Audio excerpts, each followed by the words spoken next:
Sa pagpapatuloy ng nakaraang kabanata, ang dakilang Panginoon ng Timog, kasama ang mahiwagang dragon, ay nagsalita kay Lila, "Ako ang papatay sa inyo." Pagkasabi nito, kaswal na iwinasiwas ng dakilang Panginoon ng Timog ang kanyang kamay para sa isang atake. Puno siya ng tiwala sa sarili. Boom! Isang malakas na atake na tila siguradong tatama na kay Lila, ngunit hinarangan ito ng isang mahiwagang harang. Nang makitang pumalpak ang kanyang atake, nagtanong ang dakilang Panginoon ng Timog, isang pormasyon. Sa sandaling iyon, mula sa loob ng pormasyon ay lumitaw ang sunod-sunod na mga selyo. Pagkatapos, mula rito ay lumabas ang mga kadena na mabilis na pumalibot sa kanilang dalawa. Natakot ang mahiwagang dragon at nagtanong, anong klaseng pormasyon ito? Hinaplos ng dakilang Panginoon ng Timog ang kanyang baba at nag-isip, ang bitag ng makalangit na puot. Hindi ko inaasahan na si Timog ay magkakaroon ng ganitong uri ng pormasyon. Pero sayang, hindi ako isang ordinaryong kataas-taasan ng ikasyam na langit. Pagkatapos nito, naglabas siya ng isang bantayan ng langit upang direktang labanan ang bitag ng makalangit na puot. Sumigaw siya ng isang salita, at ang dalawang pormasyon ay nawasak. Nainsulto ang walang kamatayang hari ng Timog at nagsabi, "Yenye, mga larong pusa lang. Tara na." At kaya, ang dakilang Panginoon ng Timog at ang mahiwagang dragon ay kaswal na nagpatuloy sa paglakad. Ngunit sa kalangitan, ang pormasyong kadarating lang na nawasak ay muling nabuo. Muli, ang bitag ng makalangit na puot ay pumulupot sa dakilang Panginoon ng Timog at sa mahiwagang dragon. Nagalit ang walang kamatayang hari ng Timog, muling iwinasiwas ang kanyang kamay at nagpakawala ng isang malakas na atake patungo sa pormasyon. Boom! Boom! Boom! Ang bitag ng makalangit na puot ay muling winasak ng dakilang Panginoon ng Timog. Subalit, ang buong pormasyon ay mabilis na bumalik sa dati nitong kalagayan. Bahagyang nataranta ang dakilang Panginoon ng Timog at nagtanong, kaya bang bumalik sa dati ng pormasyon ng kusa? Naisip niya sa sarili, mukhang mahirap ito. Dahil sa kanyang galit, lumikha siya ng isang mahabang sibat at inihanda itong ihagis patungo sa pormasyon. Sa pagkakataong ito, puno ng tiwala niyang inihagis ang sibat at sinabing, "Ngayon, hindi ka na makakabawi." Boom! Muli na namang nawasak ang bitag ng makalangit na puot. Naisip ng mahiwagang dragon, buti na lang at narito ang dakilang Panginoon ng Timog. Kung ako lang mag-isa, baka hindi ko na makita si Timog. Ngunit sa kalagitnaan ng kanyang kagalakan, silang dalawa ay muling pinahirapan ng husto ng mga pormasyon sa lugar na iyon. Pagod na pagod silang humihina dahil hindi nila ito masira-sira. Nagreklamo ang dakilang Panginoon ng Timog, ang dakilang bitag ng limang hati, ang dakilang bitag ng emperador ng langit, ang dakilang bitag ng sayaw ng dragon at ahas. Saan ba nakuha ng batang iyon ang napakaraming pormasyon? Sa mga sandaling iyon, isang mapang-insultong boses ang nagtanong, 10 pormasyon pa lang, natatakot na kayo ng ganyan. Nainis ang dakilang Panginoon ng Timog at sinabing, ang pesteng babaeng iyon. Pinagpawisan ng malamig ang mahiwagang dragon at naisip, hindi ko inaasahan na sa loob ng lupain ng mga immortal ni Timog ay may napakaraming sinaunang pormasyon na nagpoprotekta rito. Kung wala ang dakilang Panginoon ng Timog kanina, marahil ay namatay na ako rito. Sa kabilang dako, mapang-insultong sinabi ni Lila sa dalawa, "Sige, magpatuloy lang kayo sa pagsisikap." Naisip ng dalaga sa sarili, sana bago pa nila masira ang mga pormasyon, makamit na ni Timog ang kanyang ninanais. Kasabay nito, sa labas ng di pangkaraniwang lupain, 2 tao ang lumitaw. Sila ang mga kataas-taasan ng ikasyam na langit mula sa Tor ng 10,000 immortal at sa isla ng mga sinaunang hari. Nang makita silang dalawa, sabay-sabay na yumuko ang lahat bilang paggalang, nagbibigay galang sa mga kataas-taasang nakatatanda. Galit na nagtanong ang kataas-taasan ng ikasyam na langit mula sa isla ng mga sinaunang hari, mga walang silbi. Paano ninyo sila naunang pinapasok? Ang tagal na nilang nasa loob at hindi pa rin lumalabas. Marahil ay nadakip na si Timog, at ang mga kayamanan sa kanyang katawan ay tuluyan ng kinuha ng dalawang iyon, Mahinang paalala ng babaeng kataas-taasan ng ikasyam na langit mula sa Tor ng 10,000 immortal. Sige, ngayong nasa ganito ng sitwasyon, pumasok na tayo agad. Pagkatapos, isang lagusan sa kalawakan ang nabuksan. Nang makita ng mahiwagang dragon ang lagusang bumuka sa kanyang tabi, naisip niya, may dumating na. Sinabi ng dakilang Panginoon ng Timog sa dalawang kataas-taasan, mga kasama, tamang-tama ang dating ninyo. Magsanib puwersa tayo para sirain ang pormasyong ito. Kung hindi, mamamatay tayong lahat dito ngayon. Pagkarinig nito, biglang iwinasiwas ng babaeng kataas-taasan ng ikasyam na langit ang kanyang kamay. Agad-agad, ang lakas buhay ng mga mandirigmang nakatayo sa malapit ay kanyang sinipsip. Nagulat ang mga ito at sumigaw, ano?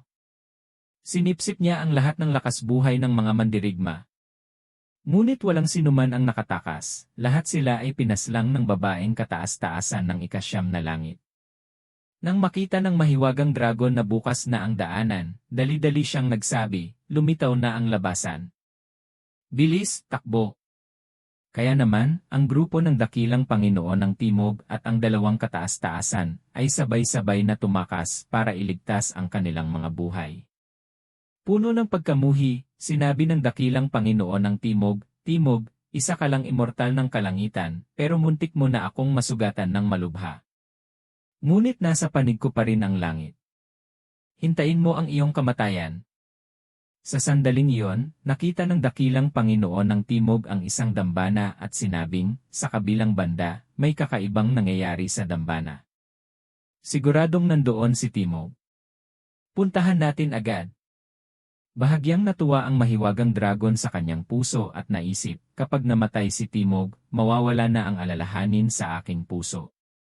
At kaya, ang apat ay direktang sumugod patungo sa lokasyon ng dambana ng pambihirang emperatris. Ang pambihirang emperatris, na nagsasagawa ng isang ritual, ay biglang iminulat ang kanyang mga mata. Nanlaki ang mga ito sa gulat at siya'y sumigaw, may paparating. Agad niyang inutusan ang tatlong Panginoong dalubhasa, kayong tatlo, harangan niyo sila. Huwag ninyong hayaang hadlangan nila ang pagsasagawa ko ng sining ng pagbaligtad sa yin at yang. Pagkarinig nito, nag-atubili ang babaeng dalubhasa bago sumagot, sige na nga. Kaya, ang tatlong Panginoong dalubhasa, na humina na ang kapangyarihan, ay mabilis na naging mga alagad ng pambihirang emperatris ng labag sa kanilang kalooban. Sakto namang dumating ang grupo ng walang kamatayang hari ng Timog. Nang makita sila ng lasenggo, galit itong nagtanong, sino kayo at naglakas loob kayong humarang sa aming daan? Nagulat ang grupo ng walang kamatayang hari ng Timog at naisip, ang tatlong ito ang mga maalamat na Panginoong dalubhasa. Bakit sila naririto? Galit na sinabi ng babae, dahil sa inyo, hindi ko napanood ang pagsasagawa ng sining ng pagbaligtad sa yin at yang. Tamang-tama, sa inyo ko na lang ibubuhos ang galit ko. Pagkasabi nito, itinaas niya ang kanyang kamay sa langit. Isang malaking kamay ang tumakip sa sikat ng araw, na nagpadilim sa mukha ng walang kamatayang hari ng Timog. Boom! Isang malakas na tunog ang umalingaw-ngaw.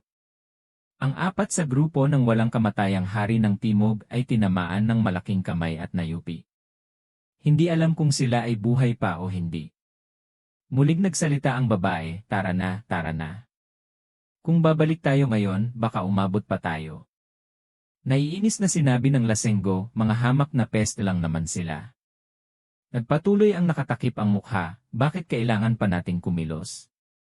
Sapat na kung ikaw lang ang kikilos. Nainis na ang babae sa dalawang lalaki at sinabing, nakinabang na nga kayo, nagkukunwari pa kayo.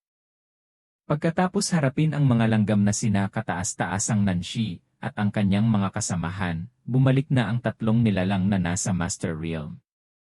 Lumingon si kataas-taasang espada ng tao na si Xi Mingyao at nagtanong, tapos na ba? Isang babae ang mayabang na itinuro ang kanyang sarili at nagtanong, syempre. Alam mo ba kung sino ako? Pagkatapos ay tumingin siya kay Emperatrice Fiyu at nag-isip. Sa ibabaw ng dambana, lumitaw na ang isang yinyang bagwa diagram. Isa na namang formation array ang inilabas ni Emperatrice Fiyu. Mabuti na lang at hindi ako nahuli. Kung tama ang hula ko, ang susunod na hakbang na gagawin ni Emperatrice Feiyu ang pinakamahalaga sa lahat. Sa kabilang dako, ipinikit ni Emperatrice Feiyu ang kanyang mga mata, nag-ipon ng lakas at taimtim na bumuo ng mga hand-seal. Pagdilat ng kanyang mga mata, itinuro niya ang isang daliri sa harapan. Kusang pumatak mula rito ang ilang patak ng kanyang esensyal na dugo. Ang mga patak na ito ay pumatak ng walang sala sa loob ng Death Crystal na nasa gitna ng formation. Biglang sumiklab ang walang hanggang enerhiya sa loob ng formation, bumalot sa buong kalawakan. Pagkatapos, ang lahat ng immortal na enerhiya ay mabilis na pumasok sa dalawang kabaong na nakalagay sa gilid ng formation. Sa kalangitan, ang mga kaluluwa ni na Prinsesa Miao Miao at Jiang Bilan ay hinihila pababa. Ipinag-krus ni Emperatrice Feiyu ang kanyang mga kamay, at isang bughaw na apoy ang nagliyab sa kanyang mga kamay habang isinisigaw ang apat na salita, "Kaluluwa, magbalik." Pagkatapos, ang bughaw na apoy sa kamay ni Emperatrice Feiyu ay nagsimulang mag-ipon. Kinokontrol niya ang apoy sa harap ng kanyang dibdib gamit ang isang kamay, habang ang isa naman ay itinataas ang apoy sa langit. Patuloy na nagliliwanag ang bughaw na ilaw. Nagngangalit ang mga ngipin ni Emperatrice Feiyu, halatang nahihirapan habang patuloy na nag-ipon ang apoy sa kanyang kamay. Nag-aalala si Kinnan habang pinapanood ito. Sana magtagumpay ka. Sa kabilang dako, sumigaw si Emperatrice Feiyu ng salitang tao, at iwinasiwas ang kamay, ipinapadala ang bughaw na apoy kina Prinsesa Miao Miao at Jiang Bilan. Dahan-dahang binalot ng banayad na bughaw na apoy ang katawan ng dalawang babae na tila natutulog. Nagsimulang tumibok ang puso ni Prinsesa Miao Miao at lumitaw ang senyales ng buhay. Bagamat napakaliit ng pagbabago, napansin ito ng lahat ng makapangyarihang nilalang na naroroon. Biglang lumitaw sa noo ni Prinsesa Miao Miao ang isang marka na parang tatlong balahibo. Nagulat ang babaeng nasa Master Realm at nagtanong, mula ba siya sa lahi ng mga immortal na espiritu? Samantala, nagsimulang maglabas ng itim na usok ang katawan ni Jiang Bilan mula sa gilid ng kanyang mga mata. Pagkatapos, ang mga itim na usok na ito ay lumabas lahat mula sa kanyang mga braso. Nakahinga ng maluwag si Kinnan at sinabing, sa wakas, tapos na rin. Naisip niya, ngayon, ang lakas sa katawan ni na Prinsesa at Jiang Bilan ay naging immortal na enerhiya na, katumbas ng antas ng human immortal. Ngunit dahil nakihalubilo sila sa espesyal na aura ng 10 makapangyarihang nilalang sa Master Realm dati, ang kanilang lakas ay malamang na higit pa sa karaniwang human immortal. Sa sandaling ito, nagtatakang nagtanong ang isang kasamahan, ito ba ang penomeno ng bloodline surpassing ancestors? Ipinaliwanag niya, nangangahulugan ito na ang linya ng dugo ay higit pa sa mga ninuno. Sa madaling salita, mas malakas ang mga susunod na henerasyon kaysa sa mga nauna. Nang marinig ito, kahit ang Mingwang ay sumilip upang makiusyoso, ano? Bloodline surpassing ancestors. Napanganga siya sa pagkamangha. Sa bawat dakilang sinaunang lahi, ang lakas ng linya ng dugo ng bawat miyembro ay malinaw na mula pa sa kapanganakan. Ang mga nagtataglay ng malakas na linya ng dugo ay magkakaroon ng mas mahusay na talento. Gayunpaman, ang lakas ng linya ng dugo ay maaari ring mapahusay sa pamamagitan ng masigasig na pagsasanay. Ang ilang mga cultivator ay nagpapakita pa ng penomeno ng bloodline returning to ancestors, dagdag ng kasamahan. Ngunit ang bloodline surpassing ancestors ay mas mataas na antas kumpara sa bloodline returning to ancestors. Bukod dito, ang babaeng may puting buhok na ito ay hindi mula sa isang sinaunang lahi. Kahit na siya ay mula sa lahi ng Three-Souled, wala siyang ganoong uri ng Will of Death. Idinagdag ni Emperatrice Feiyu, ang Ancient Earth's number 1 sacred body, immune to all dharmas, ay magluluwa ng isang bughaw puting bulaklak sa loob ng katawan. Hindi pa malinaw ang tiyak na epekto nito, ngunit pinalad silang makasama dito. Ito marahil ang dahilan kung bakit nalampasan ni Prinsesa Miao Miao ang linya ng dugo ng kanyang mga ninuno, at si Jiang Bilan, kahit hindi mula sa isang sinaunang lahi, ay naabot din ang antas na ito. Nagulat ang tatlong nilalang sa Master Realm at nagtanong, Ancient Earth's number 1 sacred body, immune to all dharmas. Bumuntong hininga ang babae, ang ganitong uri ng pagkakataon ay hindi isang bagay na maaaring hilingin. Naisip ni Kinnan, ngayong nabuhay na silang muli, sa wakas ay mapapanatag na ako. Pagkatapos ay buong galang siyang yumukod kay Emperatrice Fiyu. Emperatrice Fiyu, maraming salamat sa pagkakataong ito. Nagulat ang babaeng nasa Master Realm at nagtanong, bata, kalulutas mo lang ng problema sa iyong puso, at agad mong naabot ang antas ng Dao Realm Great Achievement. Hindi masama, hindi talaga masama. Yumukod din si Kinnan sa tatlo. Nagpapasalamat din ako sa tatlong nakatatanda sa pagtulong kanina. Pagkatapos ay tumingin siya kina Jiang Bilan at Prinsesa Miao Miao at nagpatuloy, mananatili ako rito upang bantayan sila hanggang sa magising sila. Muling nagsalita ang babae, bata, aalis na kami. May gusto kaming pag-usapan sa iyo. Magalang na sinabi ni Kinnan sa babae, magsalita po kayo, nakatatanda. Tumingin ang babae kay Prinsesa Miao Miao at sinabing, gusto ko siyang isama at kunin bilang aking disipulo. Huhubugin ko siya upang maging isang makapangyarihang nilalang. Kung hindi ka naniniwala sa akin, maaari akong gumawa ng panunumpa ng immortal at demonyo. Sa sandaling ito, tumingin din ang lasinggero kay Jiang Bilan at nagsabi, ako rin. Gusto kong kunin ang babaeng cultivator na may puting buhok bilang aking disipulo. Nang marinig ito, nag-alangan si Kinnan. Nag-atubili siya at nagsimulang magsalita, tungkol dyan. Ngunit pinutol siya ni Emperatrice Fiyu.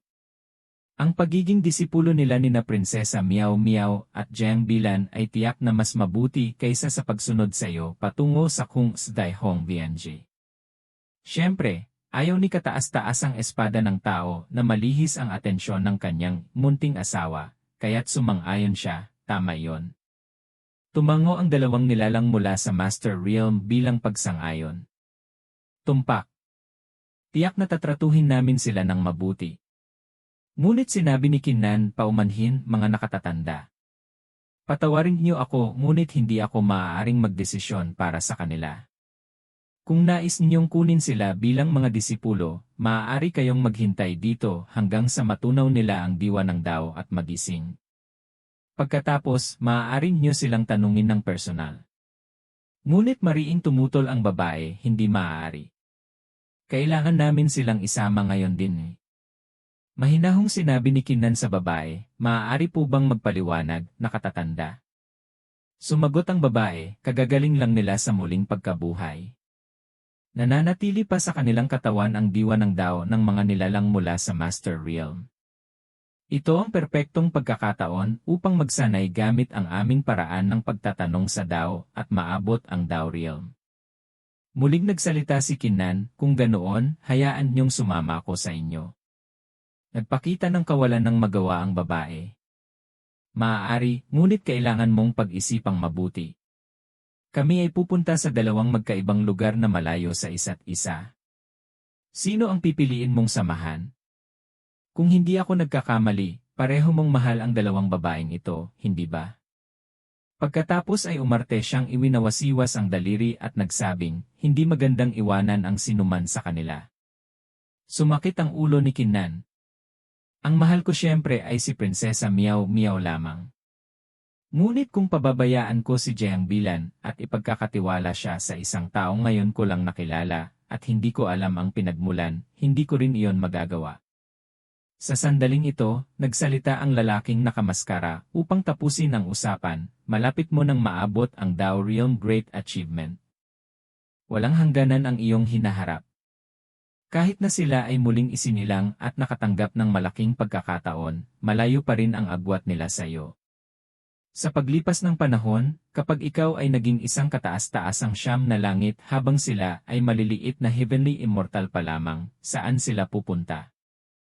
Nagsalita si Emperatrice Fiyu para payuhan si Kinnan, ganyan talaga ang mundo ng sining pandigma.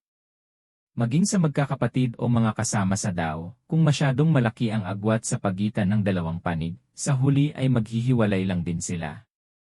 Ang mga salitang ito ay hindi maikakaila.